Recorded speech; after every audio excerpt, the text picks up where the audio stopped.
Welcome in, folks, to a very special good morning, I should say. Uh, I definitely want to start off by saying good morning. Hope everyone's having a good Tuesday morning. It's Tuesday, January 27th, 2026. And you're sitting down at a very special breakfast buffet, is really what this is. But it's a plate full from Mobile, Alabama, as Senior Bowl week is here. John, you can see behind me, I've got my screen going. I'll have it going all week. John, when you look at the Senior Bowl week, it starts today. Practices begin this morning, and it's going to be a week that is going to be a lot of fun. This show's scheduled for 2 hours. Probably not going to go 2 hours, but we got NFL, NBA, NHL, college sports, talking gymnastics too, folks. We'll flip around a little bit. Then we'll get into WWE, TNA, plus a deep Senior Bowl segment where we talk a little bit about, for those of you watching in Arkansas, your Hogs. For those of you watching in Tennessee, your 901 boys. But then Diego Pavia and Charles Demings as well on a national. Also close it down with a little Senior Bowl mailbag. If you've been paying attention to our X page, we've been putting up a list of questions every day. We got more out there now. But John, welcome in. Let's start with some hot questions to get everyone up and going this morning. Wake up. Good morning. How's everyone doing? So, John, first one's for you. And whether you're listening or watching, okay? Question is this: is the Senior Bowl now more important than the NFL Combine for fringe prospects trying to get drafted?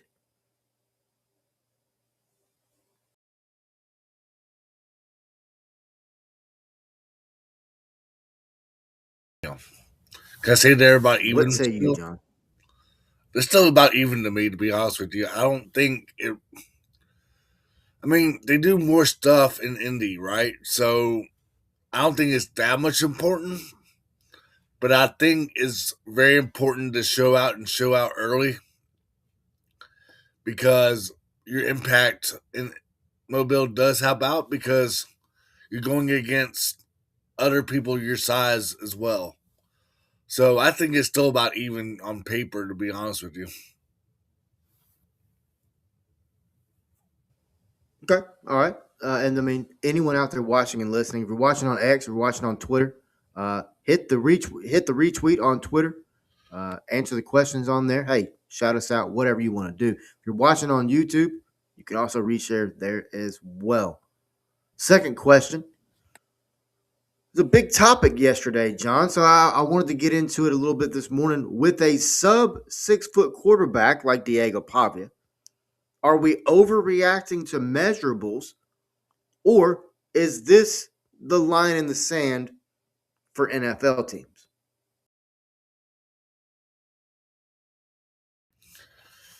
I mean, yes, we have seen size matters before, and also we have also not seen size matter before as well regarding quarterbacks. I mean, I'm trying to give him like a reference that we have already talked about in Johnny Manziel regarding size, but it is hard to find another quarterback out there to kind of compare him to that's been in the NFL ranks before, other than Johnny Manziel. You got anybody in mind you can compare him to? I It's just hard to go back that far. I mean, I don't think. I mean, Kyler Murray is little. You know what I mean? And I'm not trying to be mean when I say little. Shit, I'm 5'4", so I can say somebody's little. So, but teams care about those numbers. But if Pavia and Jason and I talked about it last night on the debut episode of Panini Primetime, it's out now at 4star.live, by the way. Shameless plug. Um, but if Pavia can spend the whole week processing the systems that are being put on him, and like Jason and I talked about last night, every day you're getting more put on you. So by day 3, you've got everything in place. But if he can process quickly, throw on time, lead huddles, somebody in that draft room is going to say, hey, look, I don't care what that sheet says. That kid can play. Let's go take a chance on him. Let's go to Brandon real quick. Brandon has a comment. Brandon Pimpkin's watching. Appreciate you, Brandon. He says, oh, wait, hold on. Where'd it go? Come back. There we go. It says, yes, the Senior Bowl is more important for fringe players because it gives players that extra evaluation that may boost their draft stock. And that's precisely why I asked the question right there, that answer. Back, John, a guy like Gregory Jr., Wichita Baptist. He's been playing in the NFL. Talented young man. But third question, and John's going to be floored by this one, folks. Just if you hear a dunk, that's John hitting the floor. Third question. One more to tee up our hoops talk later. Who has more leverage in today's NBA? Superstar players or front offices? If you're a star, you can ask out. If you're a GM, you can decide which stars you're actually willing to pay max money. We'll dive into that here in just a little bit. Damn, But get that's our tough, bro. oh, go ahead. All right, hey, That's, John, let's get on. That's tough. Yeah, it is. It is. That's why I want to tease it, and then we'll get into it later on the show. Just I'll let that marinate. But I got a poll that I want to get out this morning. So let's get our poll rolling this morning. Here's our question we want answered on social media and in the chat for that matter. Are you ready? Who will be the biggest riser out of Senior Bowl week? And these are players that we are specifically covering. Okay? So A, Diego Pavia. B, Bryson Eason. C, Karan Crawford. Or D, Charles Demings. Hit us up on X, Instagram, Facebook, YouTube comments, wherever you're hanging out with us this morning. We'll pull the results and react to them in the final segment right before we end the show. But coming up next, John, excuse me, coming up next, let's dive into the NFL. We got playoff, Super Bowl pictures here. It is concretely ready, and I'm excited for it. We got coaching moves and how this Senior Bowl group fits in to the bigger league story.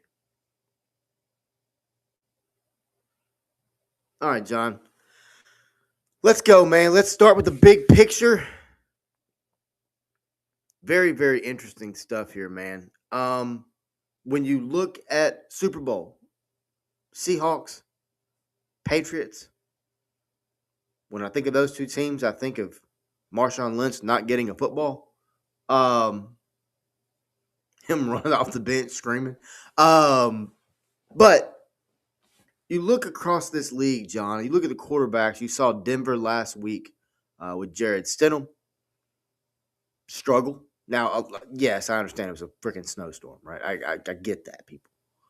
But, I mean, like, that last pass was just bad. The receiver wasn't even looking, and the ball was out of his hand, right? I get it. But you look at this championship, man. Sam Darnold. Can we just talk about this guy for a second? Talk about a team having faith. That guy had been wrote off. I can specifically remember people that I know laughing at Sam Darnold. He's got a chance to go win a Super Bowl with the Seahawks. And by the way, if the Seahawks do not come out in some type of throwback uniform for this Super Bowl, I want to see both teams in a throwback uniform.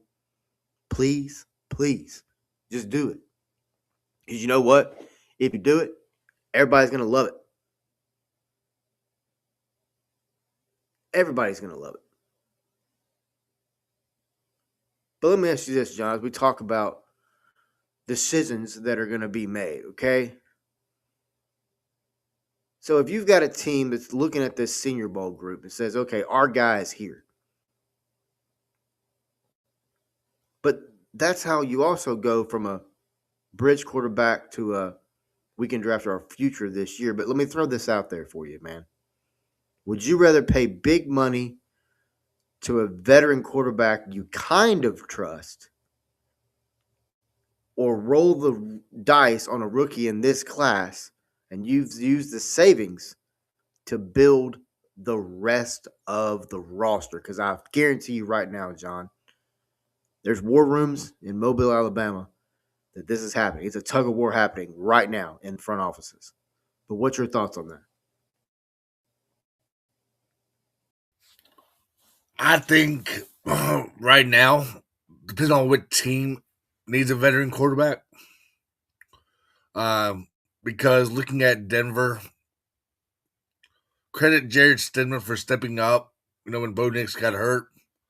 But I felt like the Denver Broncos were kind of missing that piece this year. I know Bo Nix had a phenomenal year, but for example, the Broncos, man, like they could have used a veteran quarterback that's been in the NFL. Maybe I'm not saying he's been gone for so many years, but like Ryan Tannehill, for example, that's been in the NFL before.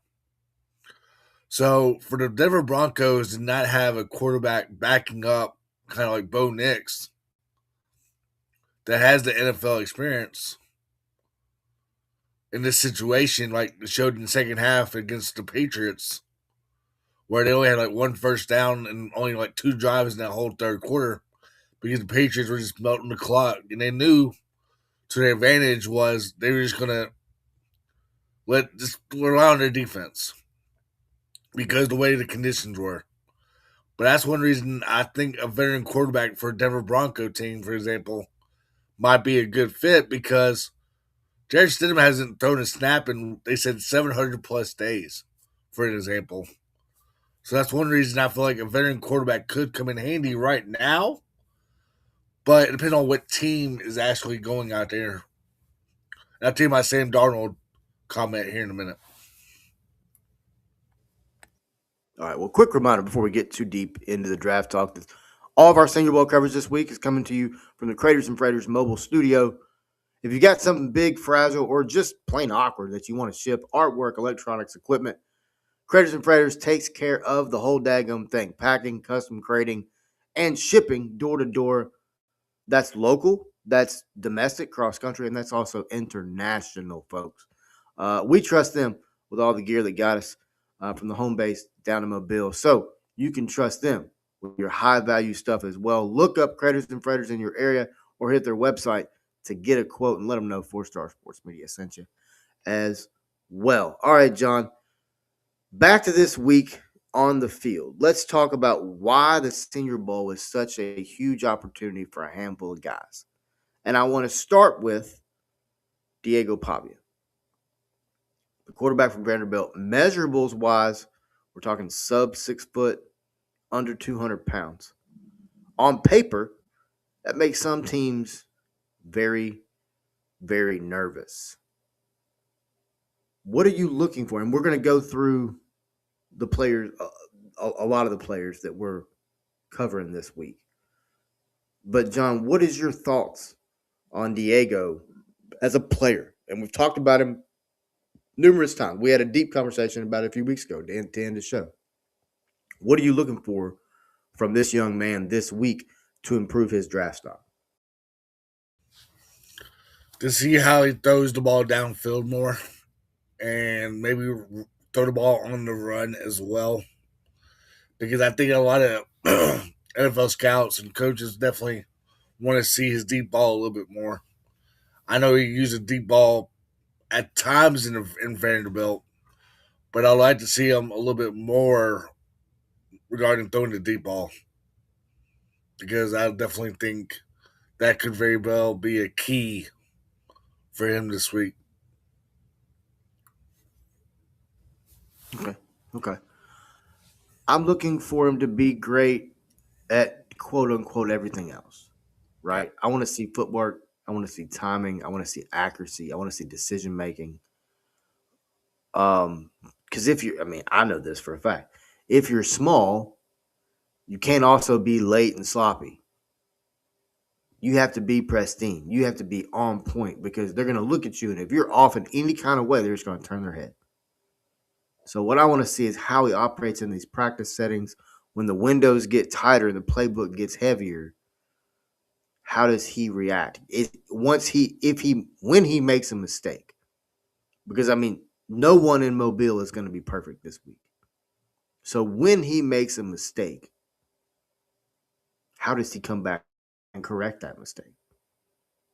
And that's not just that honestly, that goes for any of these players we're getting ready to talk about. But John, let's go to a guy that I know you're familiar with, Bryson Eason. Tennessee, low center of gravity, thick, powerful.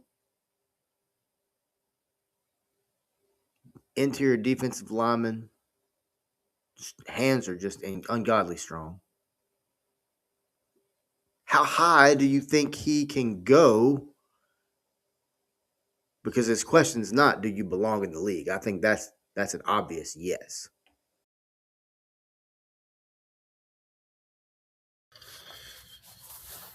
I mean, he started out in college at a different position, and then I believe it was his middle of the sophomore year that they finally moved him over to the defensive line position, and I feel like that was probably the best move that they could have made for him at Tennessee. Although he started out at linebacker, he played linebacker in high school a little bit. He played a little bit of defense in at times as well in high school. But what helped him out at Tennessee was, like you brought up with Jason yesterday, his measurements also helped him out a little bit. The 300 plus pound now that he's at has definitely helped him in the last couple of years because he finally had a good season under his belt last year, at Tennessee and basically been healthy. So, third round maybe. I know somebody's going to get still with him either way, but I'd say right now the third round is back in my head, or late second round possibly, but third round for sure. Okay. Yeah, I think when you look at him this week, I think when you look at Bryson, I mean, it's all about variety in the one-on-ones for me for him. I want to see if he's more than just a bull rush, okay? Because NFL guards will just sit down on that. If they know you're going to bull rush it, they're going to sit back and wait on it. I want to see him win with club swim, rip move, counter moves. I want to see that he's got some a plan to his pass rush on top of what's raw natural power. All right, John. Up next, another 901 muscle as we've got Memphis Muscle down in Mobile.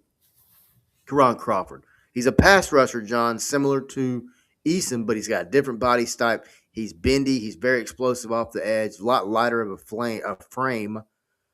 The questions are, can he set the edge in a run game, and can he win with more than just speed? So let's talk about Karan Crawford, young man from Auburn, Alabama, the Auburn Tiger, down here in Mobile.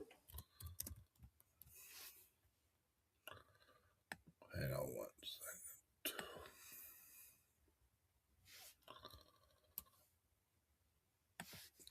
Yeah, let me just say, phenomenal story, first of all, regarding Karan Crawford. A lot of people don't know his story.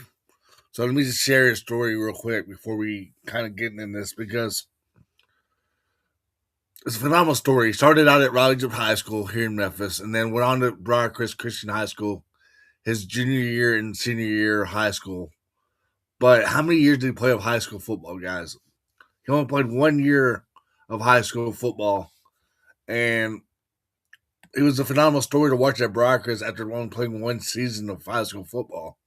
So can you imagine if he played more than 1 year high school football and see how his development has gotten? But he started out his career at Arkansas State. Let me just say this first of all. I feel like Arkansas State kind of put him in the wrong position the first year at Arkansas State, where he wasn't in the right position wise, I felt like. And then when he got to Auburn, played under Hugh Freeze last couple of years, I felt like he was pretty much gotten better with tackling, got better in open space, read more offenses better. Because looking at his Auburn highlights over the last couple of years, He had 22 tackles over 12 games as a linebacker in his first season at 2024. So that's quite an accomplishment, I think, if you're switching positions like you did from the Arkansas State to Auburn. So I could see somebody maybe drafting him in like the fourth round, maybe, because I think it's just that. I mean, he's got the experience, yes, but the question is how much, like you brought up with Eason, the one-on-one situation regarding certain other players, and also reading the quarterbacks a little bit more, and also the running back position as well, even the receivers at times is not a concern, but I think it very well could see how he does this week against those position players on the offense. All right, and then you've got Charles Demings, corner, small, quote unquote, small school kid, comes from Stephen F. Austin, Lumberjacks. Go Jacks. Uh, this is a classic prove it week for him, very similar to, um, Gregory Jr. back in the day. But it's a prove it week. He's looked great against the opponents he's faced, FCS, smaller opponents. But now, can he press? Can he mirror? Can he play the ball that he's been playing all year against the nation's best? Because at the end of the day, that's who's here in Mobile. It's the nation's best.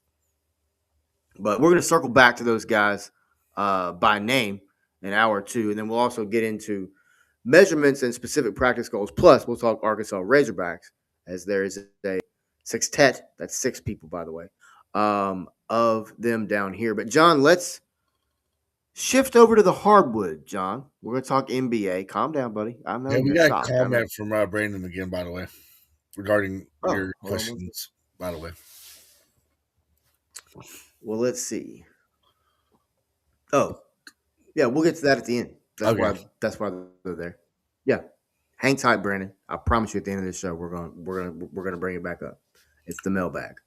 But for all right, now, we're gonna circle back to those. But we got some in the Seattle game, though, bro. We got some in the Seattle game regarding New England. Look ahead. Kenneth Walker III from Arlington High School here in Memphis, man. Like, let me say this, man. Like, he is showing out the last couple of games. I made a statement on social media the other day. Look out for him to be in an MVP race in the next couple of seasons. If he stays healthy, look out for Kenneth Walker to be an MVP candidate in the next couple of years. it's a great point. It's a very good point. All right, man. Now let's jump over to the hardwood. Let's do a little hoops hot plate here on the Sports Buffet, right here inside the Craters and Freighters Memphis studio. If you've been watching the NBA lately, you know the league is just flooded with young stars everywhere. You take a look at the league, John. You've got numerous teams, and you've got numerous teams that are sneaky. You got numerous teams that are legitimately in the mix, and that's what makes it a fun league. And it's not just the old guard, John. A lot of this is being anchored or being centered around young players that are already pushing for the top spots. So, John, who is a team and who is a player that you think is really coming along in the one that you think could potentially make a run in the championship? This is NBA, right? Not college yet, right? NBA, yes, sir. We're talking National Basketball Association. Let me first of all say, man, my first player, Cade Cunningham from Detroit. Detroit's 33-11 on the season, right out there first in the Eastern Conference, and man, it's just a phenomenal start to see what Cade Cunningham has been doing this year. He's played in 38 games, and he has started in 38 games so far. So, only missing 4 or 5 games, give or take, this year. Yeah. So, what an accomplishment that Cade Cunningham has done so far for Detroit. Averaging 35 minutes a game, 25 points a game, 9.7 assists. You might as well run that off to 10 assists. So, Cade Cunningham has stood out to me this year in the Eastern Conference and maybe a surprise or two in the Eastern Conference, just the way that they're doing pretty well in the East. And then, of course, Jalen Duren, I know he's young still. He's still done pretty well. Double machine for Detroit. So those two players for Detroit have definitely stood out to me so far in the Eastern Conference regarding the top seed right now in Detroit. All right, what about over in the Western Conference? Anybody over there? I mean, the Western Conference, you still got.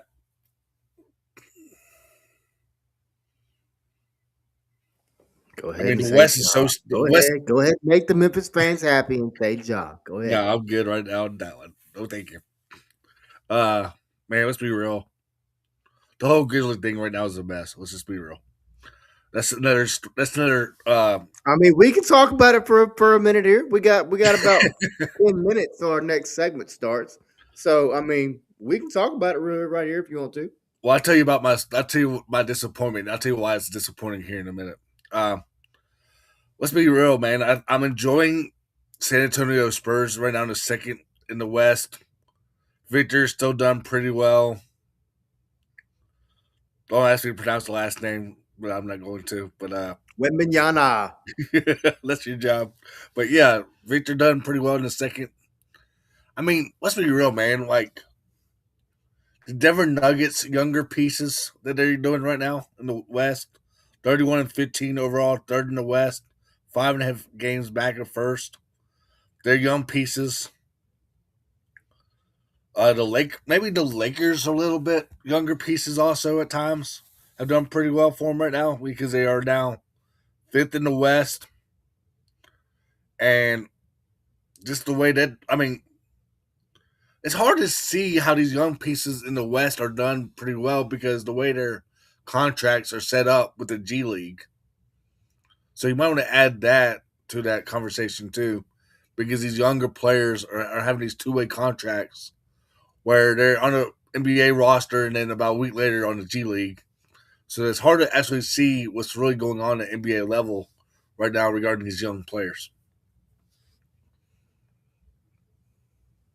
It's a good point. It's a very good point. And while we're talking about young stars, we got to shout out the Chris Hope Foundation, which is powering every written story we're putting out from Mobile this week. Practice reports, feature pieces, draft notes, and more. And John, if you listened to last night's show, it became a little emotional during a segment, and that's because this Chris Hope Foundation is near and dear to me. What it does is it supports families battling pediatric cancer, babies in the NICU unit, and they have linked in or they have partnered, gotten involved with Le Bonheur Children's Hospital. And for those of you that didn't hear last night, in 1985, yes, it was 41 years ago, folks.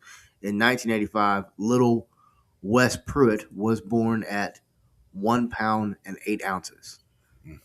Very, very premature baby. And just for those of you, I understand that a lot of people may not understand how modern medicine has advanced. In 1985, you're not supposed to live through that. I spent a lot of my early childhood inside Le Bonheur, going in and out of doctors' offices, having different procedures done. I've got scars all over my body. Um, so through that, the Chris Hope Foundation spreads hope. That's what their goal is. That's what they want to do. So I have really, what's the word I'm looking for, man? I guess I really kind of dug in to their motto, their way of thinking. Last night was good for me. It was almost like a little bit of a therapy session. If you guys want to go back and listen to it, you're more than welcome to. And there's going to be more. Like there's another Panini Prime Time tonight where I'll have another moment of hope. But it's all surrounded around how this incredible organization helps families and gives back. And when you read our coverage, you'll see blurbs, things like that. But look them up. Go find them. ChrisHopeFoundation.org. Click on the links. Learn more about them. And if you're able, support the cause. Because at the end of the day, hope is much stronger than people realize.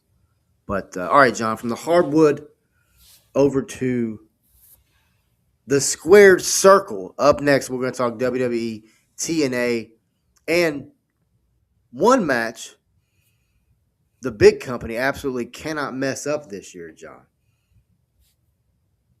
It's going to be in our next segment called Ropes and Rings, and that's wrestling fans. This is your section of the buffet here. So if you're a wrestling fan and you enjoy wrestling, listen up.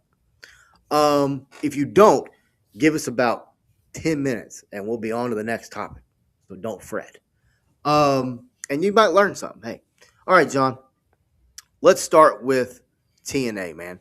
TNA is now on AMC. I've watched both of their episodes on AMC. Thoroughly enjoy what I'm watching from TNA thus far. Thoroughly enjoy it. Yes, they have a partnership with WWE. We'll talk about that when it comes to the Royal Rumble coming up. As I was scrolling through memories and saw that we had some stuff last year on that. But, John, when you look at wrestling as a whole right now, WWE, TNA, AEW, plus the independent scene, the product as a whole has never, I don't think, has never been it's never been more fruitful. It's never been a more encompassing place because say you leave one place, you now have options. You now have a backup plan. You can continue to be a professional wrestler if that's what you choose to do. What's your thoughts on the fact that we've got WWE on TV now, what? Seemingly 6 hours, 7 hours, or 8 hours a week now. Plus, you've got AEW on TV at least 4 hours a week. Now you've got TNA on 2 hours a week. There's literally wrestling on set all 7 days. If you want to go find it, it's on. Mm-hmm. As a wrestling fan, I know you enjoy wrestling too. And yes, wrestling is a sport, by the way. There's some people out there that don't think wrestling is a sport. I would love to see those same people have conversations with professional wrestlers that I know. It wouldn't. Their mind would probably get changed. Maybe, I don't know. There's some people out there that just their mind's never going to get changed. But I digress. John, when you look at professional wrestling as a sport, it's never been better, man. It's never been hotter. What's your thoughts on the sport as a whole? Before we get into some specific WWE talk. Yeah, like you brought up, what is it on, like 24/7 now? 7 days a week, to your point. Yeah, man, like, because Monday night you got Netflix, Tuesday night you got CW. The list goes on and on. AEW on TNT or TBS, whatever, which one you got on your cable provider. But on Thursdays and Friday now, SmackDown is even 3 hours long now too again. So to your point, yeah, wrestling is every single day now. As a whole, I think it is probably growing. Just because, like you said, if somebody does leave a company, they can always join another company, and we want to. Makes you wonder what's really going on behind the scenes with a certain wrestler right now in WWE, which we'll talk about probably here in a little bit. But it's definitely interesting the last couple of weeks regarding not only GM roles, but also wrestlers in general. Also, Okay, all right. John's trying to tease something here. I can feel it. All right, so let's talk about WWE, John. When you look at the WWE right now, you've got AJ Styles that, I mean, he's painting a picture like he's getting ready to walk out the door. that's what I was mentioning. But okay, Yeah, he's painting the picture like he's getting ready to walk out the door. But then you've got Royal Rumble right around the corner. It's an event coming up this Saturday, Saturday afternoon. Coincidentally, same time as the freaking Senior Bowl. It's all right though. That's why you have dual screens. You can watch something in front of you live, and you can watch something on your computer screen. It's not hard. And trust me, I'll have both on with the AirPod in, listening to the damn Royal Rumble in one ear. So, multitasking, baby. Um, Royal Rumble's coming up. It's Mm-hmm. inside. We've got an article out now over at 4star.live on the Royal Rumble, on Saudi, on the deal, on the agreement. It's not a popular topic, but that means that I want to talk about it. So, John, when you look at this Saudi deal, 10-year deal, this is now I believe it's fifth major event. This is the first time a big four, big five, however you want to phrase it, is outside of the United States. And it's already been announced that WrestleMania will be back in 2 years. Don't know about that. I'll have to look it up. Yeah, 2 years. That's massive. But when you look at the event itself, probably it's my favorite match of period. Hell in a Cell, whatever. Royal Rumble's my favorite. It begins the road to WrestleMania.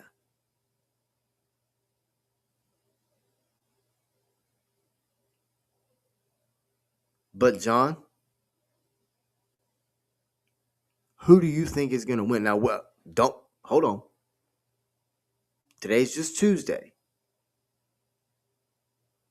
We're still going to be doing this later in the week.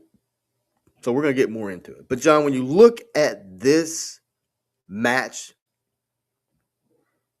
and I was about to say, who do you think will win? And that's not, well, you thought that's what I was going to say. But who do you think is going to make a name for themselves in this match and not win? Because if you've watched, and I know you've watched this match, if you're fans out there watching and listening, if you've watched WWE, there's always a moment where someone makes themselves. So there's always a moment where someone throws someone out and you immediately know, oh, yeah, we're about to get it. We're about to get those two guys right there. Who is a person or two, men and or women, whichever one you want to choose, John, I don't care.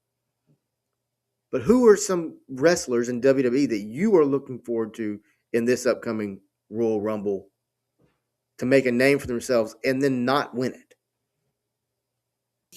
Well, to your point, first of all, Saudi Arabia is hosting WrestleMania 43 next year. So probably another 2 years tops where I know that Nissan Stadium in Nashville definitely wants it. So that's why another, I mean, that's one reason I think it's not in Nashville next year too, because think about it, the plans were originally is try to get Nissan Stadium, which they're going to have the season.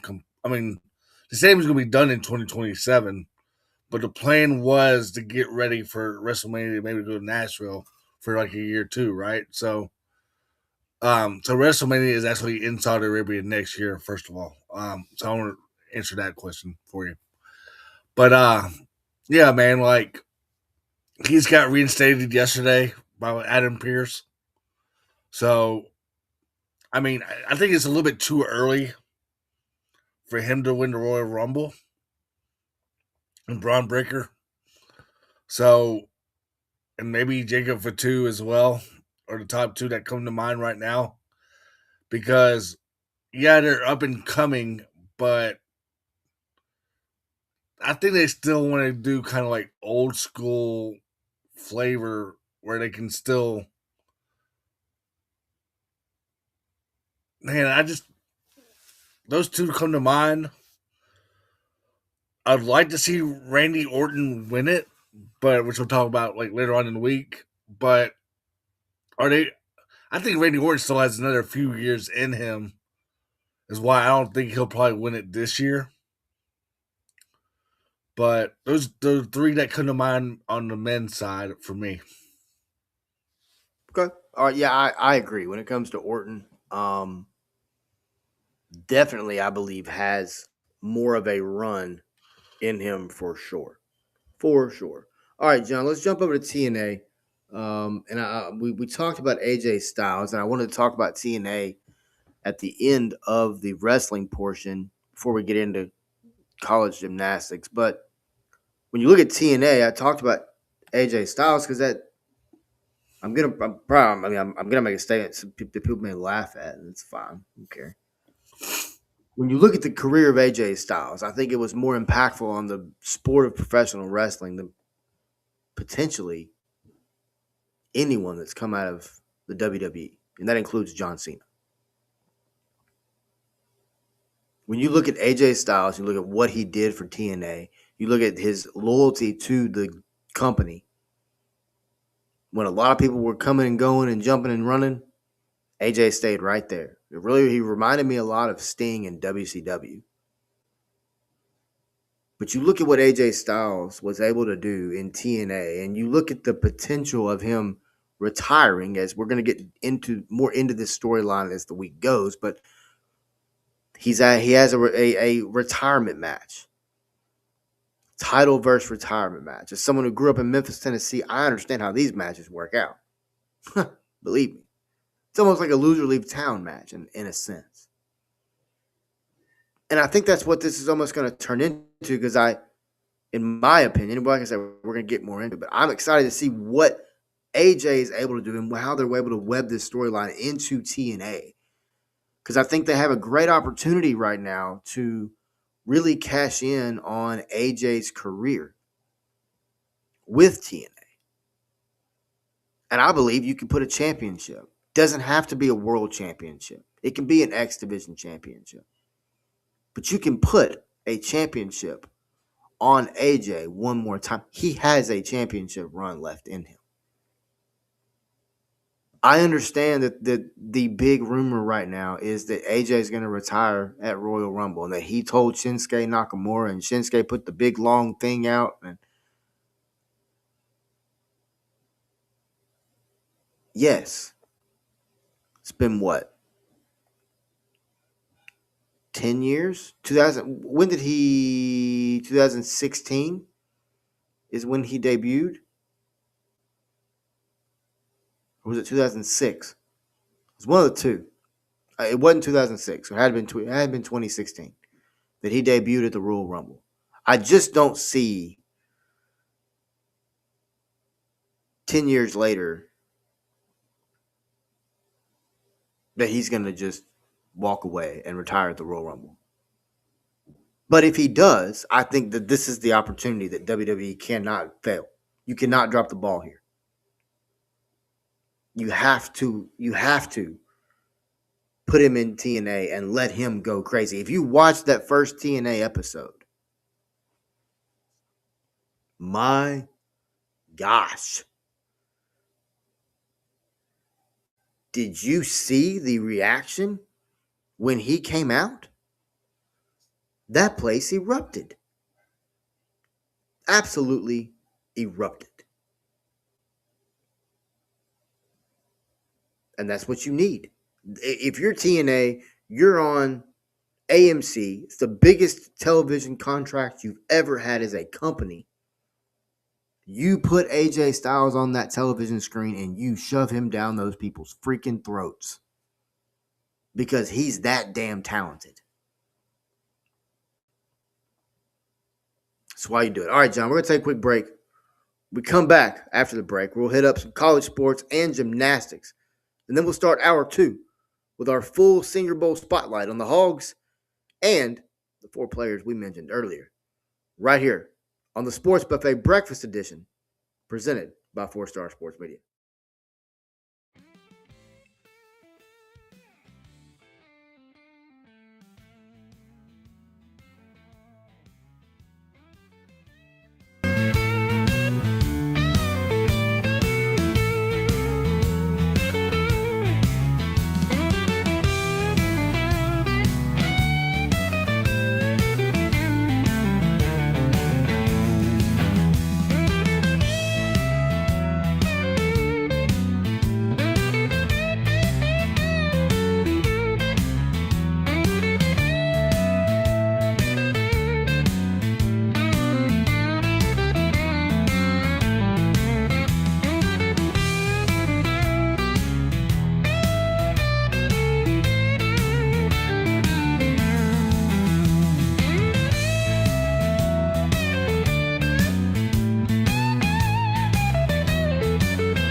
man. I'm 40.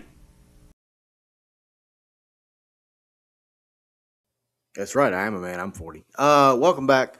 Craters and Freighters Studios, live, Mobile, Alabama, Senior Bowl breakfast, sports buffet, Senior Bowl breakfast edition. Tuesday morning, January 27th. Appreciate everyone watching and listening. John, it's time to take a quick campus plate before we hit the top of the hour. College hoops check in. We're going to talk Memphis and we're going to talk Arkansas specifically here, John. Let's start with the Memphis Tigers. So I ask you this question, John, as we start, and here we go, buddy. I'm hitting you with a hard hitter. What's your thoughts on this Memphis Tigers team, and do you think Penny Hardaway is the coach next season?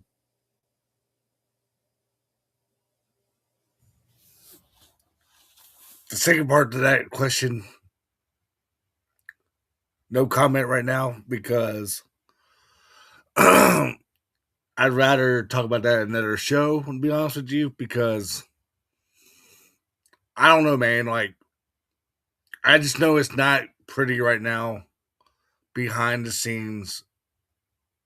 If you are a Penny Hardaway fan or a fan of his coaching ability, it's just not pretty right now for Penny. Man, I don't know, man. Like, the best thing for Penny is probably like we have brought up is maybe for him just to walk away after the season because of what's really going on. What's really going on is right now there's no energy from him, I feel like. There's no emotion on the sideline. There's no getting their faces type like other coaches across the country that do and getting their players' faces and say, why are you not rebounding, for example? You know, that type of talk. So to answer your question regarding Penny, I don't know, man. It's like you want him to succeed because he's a Memphis Town hero, right? Or a Memphis Town role model, legend, and mentor, just to name a few. But the last couple of games and the whole season long, like his answers in the press conferences and also the interviews that I've listened to are just like, it's the same old stuff, different day talk. And I feel like, I hate to say this to him, but it's pretty much reminding me a little bit of the Tubby days a little bit regarding the media point of view for asking the same questions over and over and over again. Like, you had switched 15 different lineups this season in general. So that's part of my part of that first question. You 15 lineup different changes throughout the season, and you're 19 games into a regular season. You're 9-10 overall right now. Let's be real, man. Like we talked about this on the Tigers Den episode the other day. Right now, you are 7th in the American. 7th. Only top 9 advanced to the tournament. I mean, you got a tough 3-game stretch. You got Florida Atlantic coming in on Thursday. You got Ron Hunter and Tulane on Sunday. Then on top of that, you go down to Birmingham the following week. And we know how much UAB plays well at home against a Memphis program. It's the rivalry for a reason, and it's not an easy place to play at on a Thursday night at 8 o'clock next week down in Birmingham. So, tough 3-game stretch. You got to go 3-0 if you want to have like a shot of maybe getting a first-round bye because the first 2 teams this year automatically go to the semifinals. So, they got to win fast and they got to win quick and they got to find out a solution on what's really going on because, yeah, there's injuries right now, but they got to fight through it. They had to have that grit and grind mentality what the city is made for. I made a post the other day regarding if you got to take your last names off the jerseys, go ahead and do it. Because right now, the last names on that jersey don't mean nothing on this team. They're not playing. They're not playing with no energy at all. You blow a 4 point lead at Tulsa. Yes, you're up 4-0 in a game early in the first half against Wichita State. Some of these players that have played in the conference before should know what's really going on in these environments and tell these other players, okay, hey, let's try to control this lead because we know it's going to be hard to get out of in the hostile environments that these conference games are in.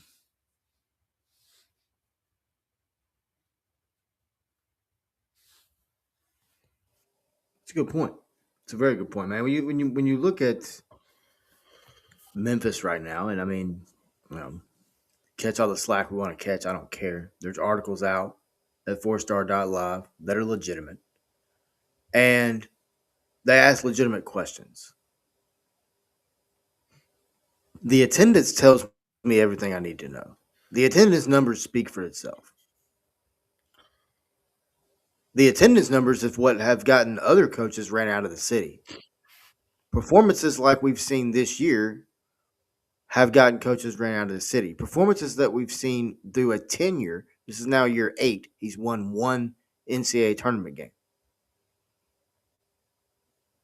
Josh Pastner was run out of town for a hell of a lot more successful run in the NCAA tournament. And their records are similar by like 2 games tops. Yeah. But the continuity is what's concerning because there's zero continuity. Every year, it's a new blast of players. Come on, we got to buy into this team. This is the team, best team I've had. Best team I've had defensively. You don't get ran out of the gym by Wichita State if it's the best team you've had in 8 years at Memphis defensively. You don't allow a 26-4 run against Tulsa on the road if it's the best team you've had defensively. You can't score. You don't have a shooter. Your son may be the best shooter on the team, and no offense, that may be a problem. But to John's point, you've now rolled out, 15 different lineups. The lineup he started last game was the third time he'd started that lineup this year. I'll let you guess the record. And I mean, like, we're getting ready to talk about Arkansas. It's a tale of two sides. You look at the Arkansas men's basketball right now. 15-5 overall, 5-2 in conference, undefeated, 12-0 at home, by the way. 1-3 on the road, 2-2 on neutral, and they've won 2 games in a row. And you look at this Arkansas team, John, and it's a team that right now, like I said, 5-2 in conference play. The SEC, we know, is an absolute just gauntlet week in, week out. You got Acuff Jr. absolutely tearing it up. Probably one of the, I mean, he is one of the best freshmen in the entire country. But you look around him, you've got Wagner, you've got other players that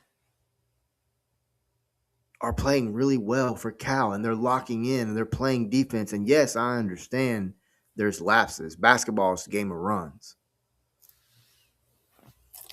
But when you listen to Cal after games talk about how they just got to keep playing, they just got to keep fighting, they just got to keep playing, we're not going to look at that tape.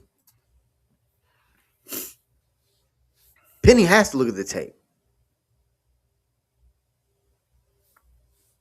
Cal's 15-5. He has the luxury of, quote unquote, not looking at the tape. Now, do we really believe he's not going to look at the tape? No.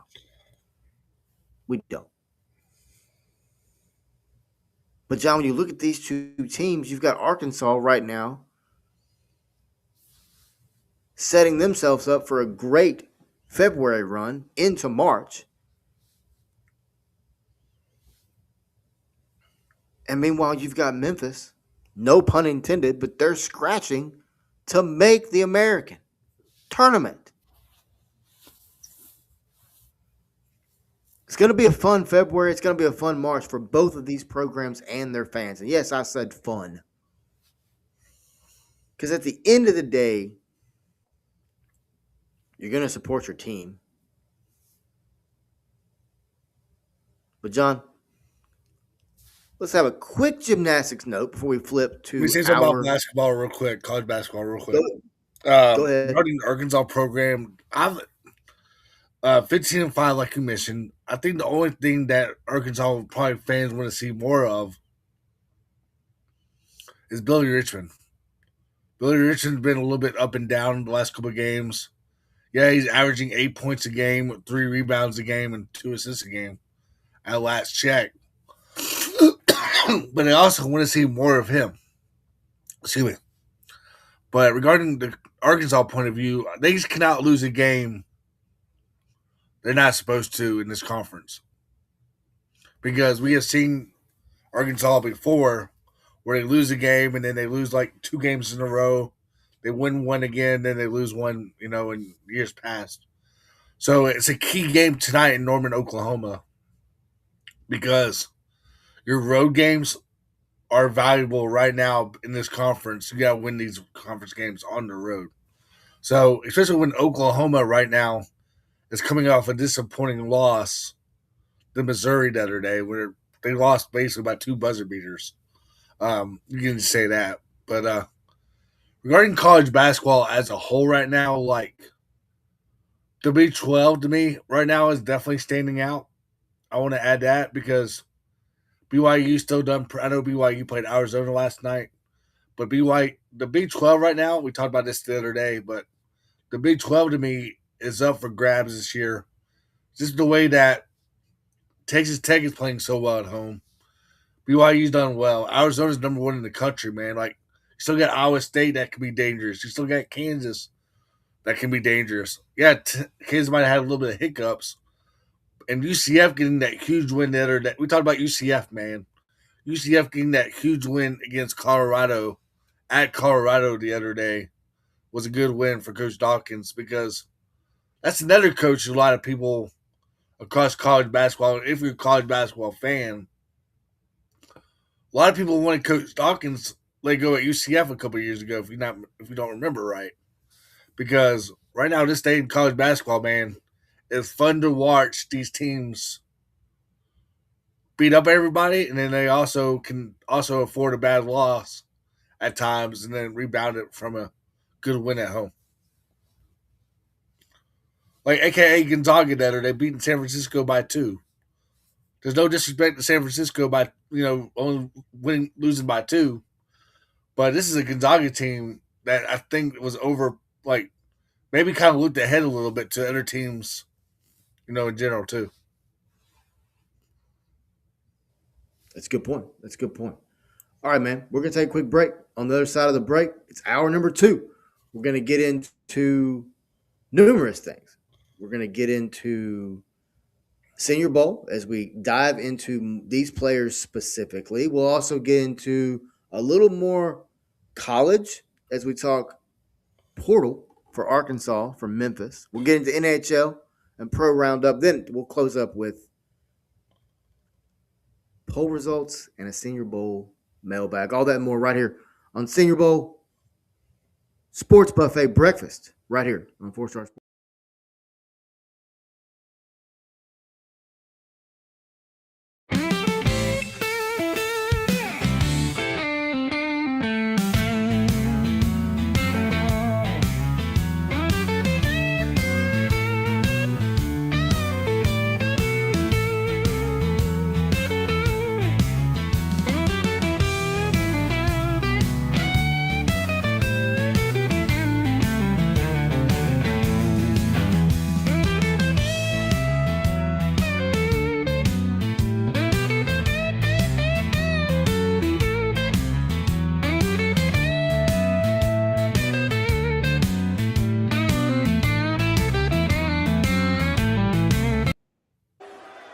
What do you guys want to talk about?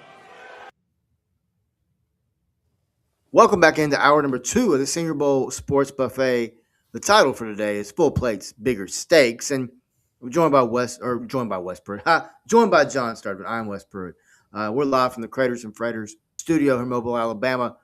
Senior Bowl week is rolling, John, and we're diving into our guys. 4-star specials is what we call them, but they can make some serious money in practice this week. And don't forget, all written coverage from down here is brought to you by Breakdowns Features Daily Notebook is all powered by Chris Hope Foundation.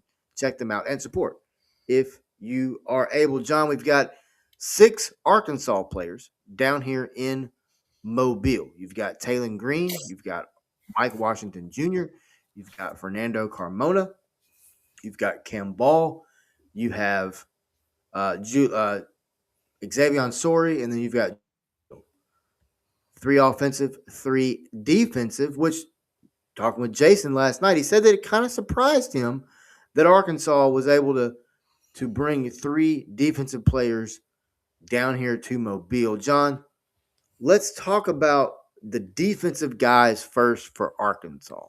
Cam Ball, big, powerful, can plug holes. Xavier Sori can really move, athletic linebacker. And then Julian Neal, I believe he's long, can cover. Great. I think he's a good cornerback for sure. And it's one of those things you see flashes, but Julian Neal, for example, is going to be one of those guys. If he can string together 3 practice days where he looks like the same guy every rep, he can go from a maybe to a hey, we better have a grade on this guy. What's your thoughts on the Hogs' defensive players down here in Mobile?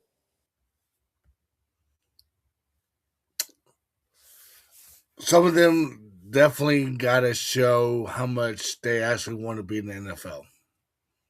Because we have seen in the games that, the last couple of years where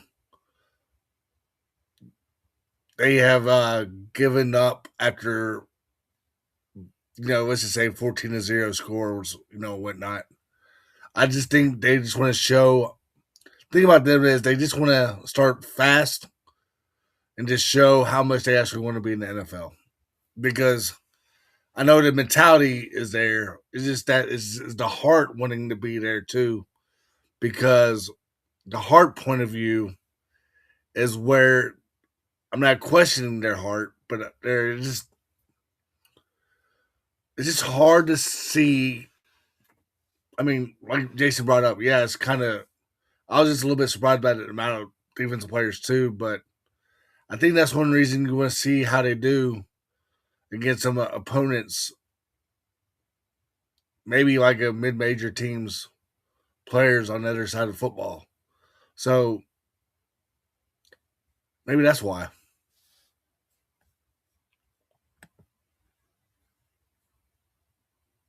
That's a good point. All right, let's go to the offensive side of things. When you look at Fernando Carmona, I think he's an offensive lineman who can really climb the board. Jason and I talked about it last night. He said he was the Arkansas player that he thought would climb the board most this week of the 6 down in Mobile. I think a guy like Taylon Green is one that I'm really looking forward to seeing how he's able. I talked about it last night. How he's able to push through practice this week. How's he going to be able to do it? How's his conditioning? How's he going to be able to work through it? It's going to be really exciting to watch and see. All right, John, let's go to Karan Crawford. We talked about him earlier, edge player from Auburn. He really got that bend off the edge that you really can't teach. But the questions are, and we talked about him earlier, can he handle the run, and is he able to have a complete pass rush? In these practices, the spotlights are going to be on pass rush one-on-ones. I want to see him win outside and then be able to come back inside with a counter spin move, inside move, something that shows he's thinking instead of just running fast and using speed to get around the corner. What's your thoughts on Karan this week from a practice perspective? Are you excited about watching how he can grow throughout the week? To your point, I also want to see how he does against blitzing on the edge. The blitzing on against the edge is very, this day in the NFL, they're blitzing like 5 or 6 players all together. So that's one reason I want to see how he does against blitzing against the edge as well, because a lot of NFL teams are also using that to their advantage in the playoffs as well.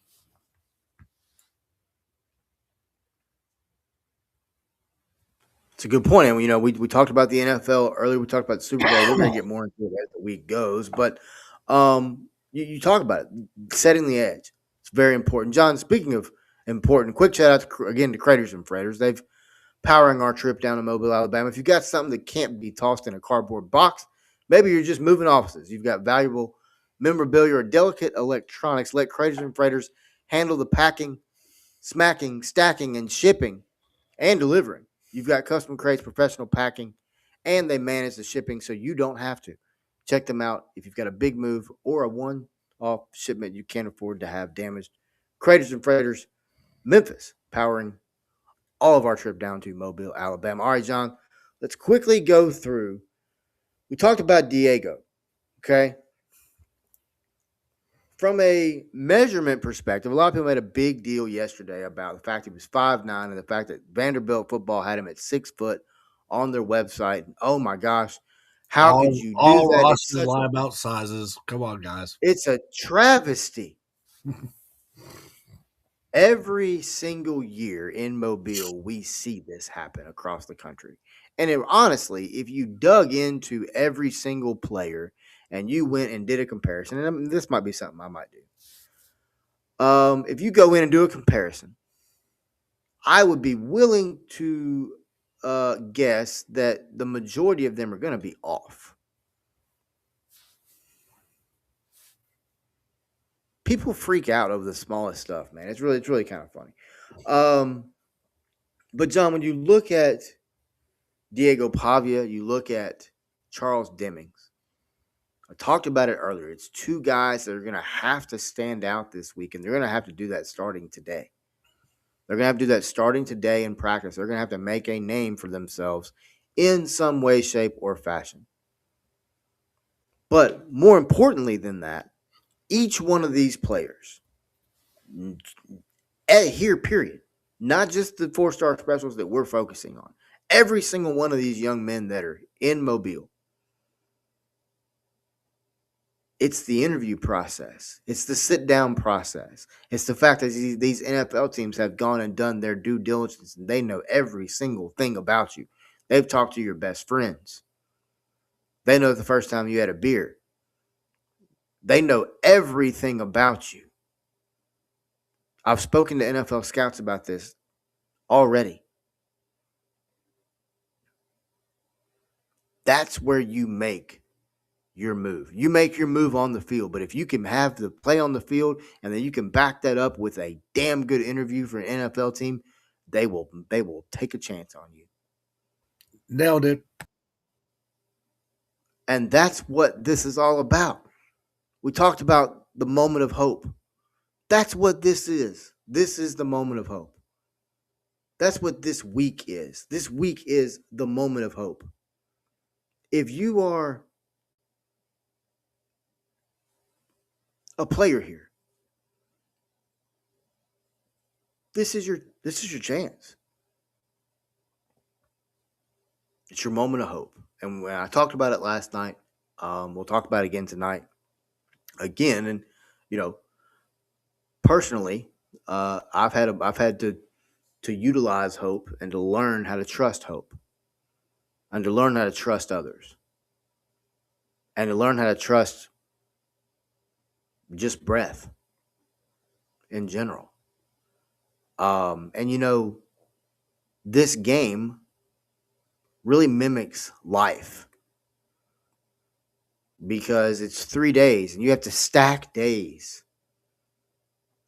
And in life, when life humbles you, just like on a football field, you have to learn how to stack your days. You have to learn how to stack your days to be better than you were yesterday. That's what this week in Mobile is about. All these guys, coaches included. Let's not forget about the coaches. These are not NFL head coaches down here. They are down here. The head coaches are down here, but these are all assistant guys that are down here running these teams, and they're a blast to watch. So much fun. But it's all about stacking days, and that's really what life is. Life's all about stacking days together. Because if we can stack days together, we can change things. But more importantly, we can change ourselves. And I mean, that's a lot of people come to me like, "Oh man, you're just positive. It's all BS." It's not. It's not. You ask Jason, you ask John, you ask other people that truly know me. This is not an act. The way I am on this camera right here is the same way I am when I get off. I don't change. John, let's jump over. Let's skate a little bit, John. You want to go skate a little bit? Let's go skate a little bit. Let's go ice and everything nice. Let's slide over onto the ice real quick on this Tuesday morning. Time for a little ice and everything nice. Can I say something regarding Talking social in, media real quick? Regarding these yeah. athletes? Sorry. Um, I'm kind of surprised you don't see more a little bit behind the scenes of, I'm not saying it happens, but some of these scouts, whatever, I'm surprised they don't create maybe a makeup name on social media and just keep on following these players to see how they act. Because think about it, it only takes like 10 seconds to see a Snapchat. It only takes 15 seconds to TMZ Sports or whoever to get a video footage of you partying maybe downtown Broadway. You know, that type of stuff. Because I know, like you just brought up, the media, or not the media, but the scouts are asking them these questions, there. But I'm kind of surprised from a, think about it, man. Social media can actually kill you, and then it also can help you out in the long haul. So I'm kind of surprised we don't really see that behind the scenes a little bit. Maybe we do, but that'd be interesting to see going forward also regarding how these players are, outside of football. Yeah, that's a good point. It's a very good point. Um, yeah, man. You look at NHL right now. You got the Blues. They suck. Yay. They'll give up. I'm not. I'm not giving. Hey, I have hope, brother. I have hope. Um, but you look around the NHL right now. It's an incredible season to watch. It's packed. It's not. It's you got Olympics around the corner too. Let's not forget about that. We'll be covering that too. Yes, folks. We actually do cover the Olympics here. We're on their media distribution list too. Um, that's pretty good, man. It's pretty good. We're covering the Olympics. It's fun. But John, you look at the Major League Baseball's around the corner, minor league baseball's right around the corner, college baseball right around the corner. I'm excited, man. I'm excited about what's right around the corner. And we're still talking about things that just ended. Let's not forget, John, that college football just ended. And we still got things to talk about. So let's jump over real quick to a college deep dish. And I want to talk about the portal, specifically Arkansas and Memphis. And yes, there's a theme there, folks. You look at the portal for both of these teams, John. Of course, Ryan Silverfield's now over here, formerly at Memphis. Charles Huff, now at Memphis, formerly at Southern Miss. Both coaches utilizing their previous stops. Obviously, that's look at Kurt Signetti. It's a system that works. But John, you look at these two programs, Memphis and Arkansas, and you look at, you got Arkansas players here right now. You got players from the Memphis area here right now. And you look at the portal, both these teams, Arkansas has, depending on what ranking system you're looking at, top 10 in the portal. But my deep dive is this, John. What's happening to the high school players? And we've talked about this before, and I wanted to bring it up today on the show, and I'd like to kind of create like a little series on this throughout this week, because I think here at the Senior Bowl, it's very similar, right? You see guys and you just go, who is that? Well, 34 as of roughly last check, 34%, over 34% of the players who had entered the transfer portal are still there. Mm-hmm. They have not found a home. Now, people may say, "Oh, Wes, it's only 34%." That's a large number of players. Um, but you look at the portal, you look at what it's doing to college, but then you look at it on a high school level, like I talked about. It is making the D2, the D3 programs, in my opinion, more valuable than they've ever been. What's your thoughts on the portal, John, and how it's affecting high school? Because at the end of the day, for those of you that don't know, John Sturvan's pretty much the high school guy here. So this is why I want to give a take on it. Appreciate that, bro. Appreciate that. But first of all, to your point regarding the college part of it, man, like, yeah, you still got players that have played um, at high caliber SEC schools that are still out there right now, and they can't find a home. So that's a good point regarding the college point of view as well.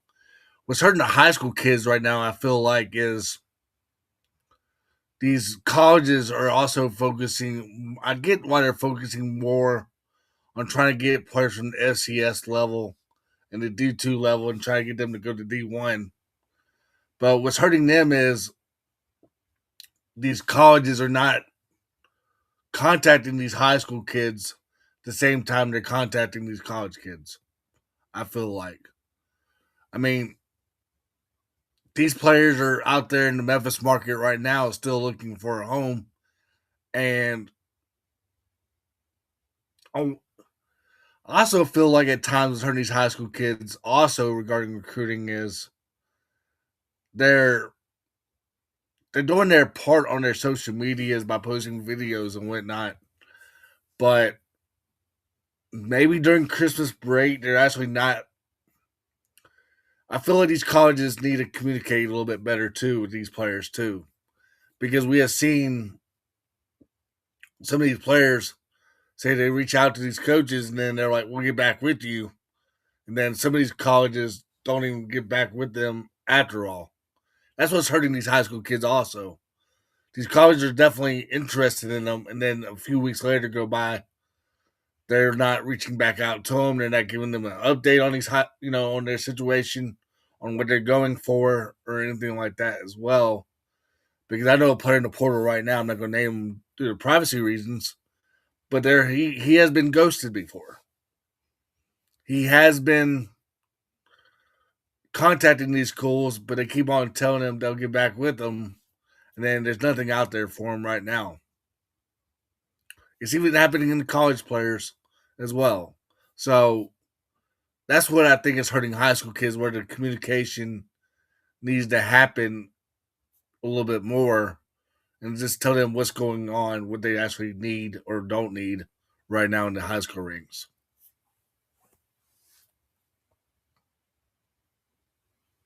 It's a good point. It's a really good point right there, man. It's an incredible point. All right, John, let's jump over Craters and Freighters, John. Speaking of safety, speaking of promises being kept, Craters and Freighters, man. Craters and Freighters has come in and make promises. They make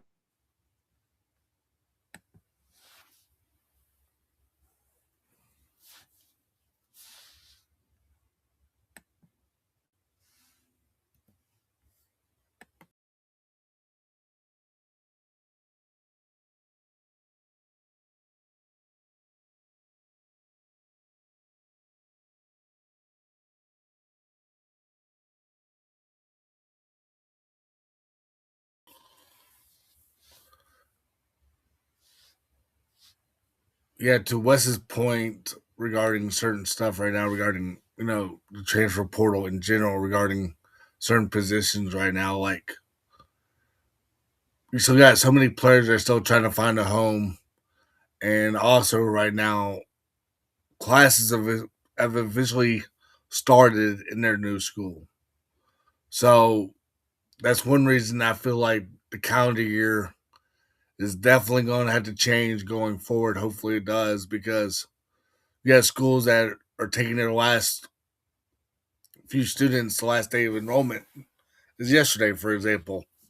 So, I mean, there's online classes out there for people to take, but it's just getting to the point where that's what also I feel like is killing these athletes across the country right now is some of these classes have definitely started already. So that's one reason that you see more schools are trying to get their recruiting done by a certain time too because of that. But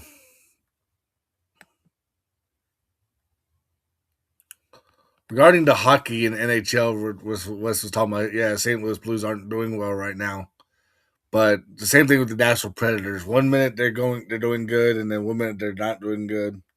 They're not protecting their home ice in Nashville at all, as well. And it's definitely interesting to watch if you're definitely an NHL fan, because right now the standings are pretty much stacked up from top to bottom in the NHL. In Atlanta, you got Tampa Bay Lightning leading the conference, and then in the Metropolitan, you got the Carolina Hurricanes. In the Western Conference, you got Colorado Avalanche still doing well at 35, 6-9, by the way, West. And then Pacific, you got the Las Vegas Golden Knights still doing pretty well, too. But I was just saying, what's killing these kids right now also is schools have already started the second semester. So keep that in mind, too. Like, can they enroll in online maybe they got to enroll in online classes at their previous stop just to get their school under their belt, because schools Yeah, that's a good. took their That's a last good point. some schools took their last few students yesterday. So some schools, that's one reason you got to change that calendar year regarding recruiting in the portal too. Well, Tony Siracusa and I talked about that specifically, and the coaches had a chance to change the calendar at the AFCA coaches convention. Ugh. And what did they do? They made it where the new rule for a red shirt is 3/4 of a freaking football season. That's what they voted on. They And had a that's a joke chance by to itself too. correct it. I'll get that's another story for another day, man. Like, 100%. All right, let's get to the Senior Bowl mailbag, man. We got 3 Senior Bowl mailbag questions that we're going to ask. First one is, what's the realistic draft range for Bryson Eason if he has an A+ week? And how far can he fall if he struggles? John, I'll go to you first and then I'll give my answer. I think third round, like we talked about earlier. Okay. Yeah, I think realistic draft range for him is third round. I don't think he falls past the fourth if he struggles. I think that the tape speaks for itself. Um, he belongs in the NFL. He's His got the body talent. by itself speaks alone, man. 100%. 100%. All right, question number 2. Can Diego Pavia do enough in practice to overcome the height concerns, or is he basically locked into a late round or undrafted free agent territory no matter what? Oof. I'd like to see him drafted, but I think it could very well be on the third day. We talked about his Okay. social media. His social media alone this season is not a good look. He has to blow away these questions from scouts, questions from media, and basically turn a 360, you know, regarding his character. His character, I feel like during the season might have hurt him a little bit as well this season. Okay. All right. Um, I think he has the talent to do enough to overcome the concerns. The kid's talented. He's got moxie about him. He's got some poise. And this is not just for him. I mean, you can say him specifically. I want to see how he handles the install throughout the week, from today to tomorrow to Thursday, and then how does he put together when he gets his opportunity in the game? Because that's what's very unique about this game. It's just opportunity. You're not guaranteed to play. Ask Seth Hennigan from last season. What happened? He got his opportunity. He led the team down the field. He got the win. It's all about opportunities. The way this game mimics life is something that I'm going to continue to talk about all week long. I think he does have enough to overcome the concerns. All right, last question, John, is how did they miss? And the last one is, who's more likely to be that, quote, how did the league miss on him player? Karan Crawford, Charles Demings, or one of the Razorbacks?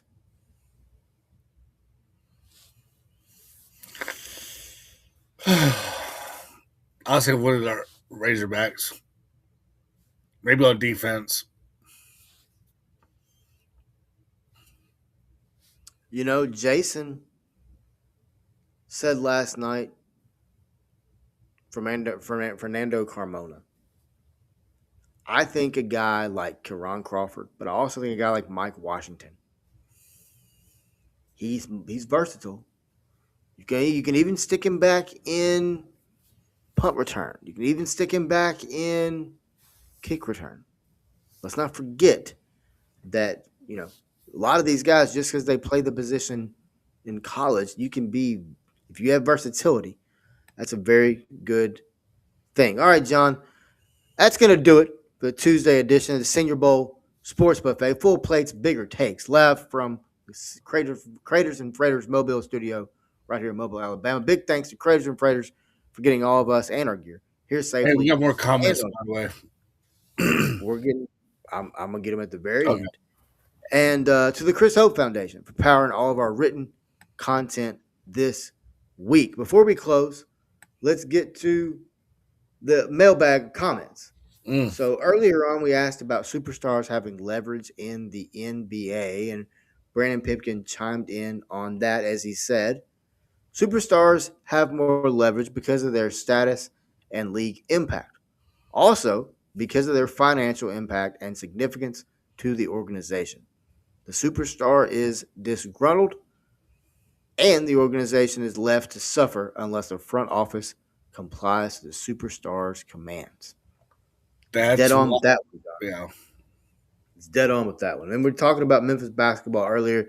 He said the Memphis team is terrible, just a bad product to watch. They have no real identity and no real inside post presence. Also, bad coaching is a major issue. I think the Tigers will lose 15 or more games once the season has concluded. They don't run plays, and it's a bunch of one-on-one basketball like recreational play in open gym. John, it sounds like Brandon sounds like Brandon's watched the entire show. We appreciate him watching. We appreciate all of y'all watching. But it also sounds like Brandon may kind of side with us a little bit, John. Kind of crazy. But no, man, I appreciate you coming on with me. We'll be back tomorrow morning, 8 a.m., bright and early, ready to roll. And tomorrow, we'll be back reacting to day one of Senior Bowl practice. We'll give some winners, some losers, and whether your poll pick still looks smart. But we'll also have a great Tuesday. Everyone be safe. Try to just stay safe in all the weather. I know where John is, there's weather. Where I'm from, there's weather.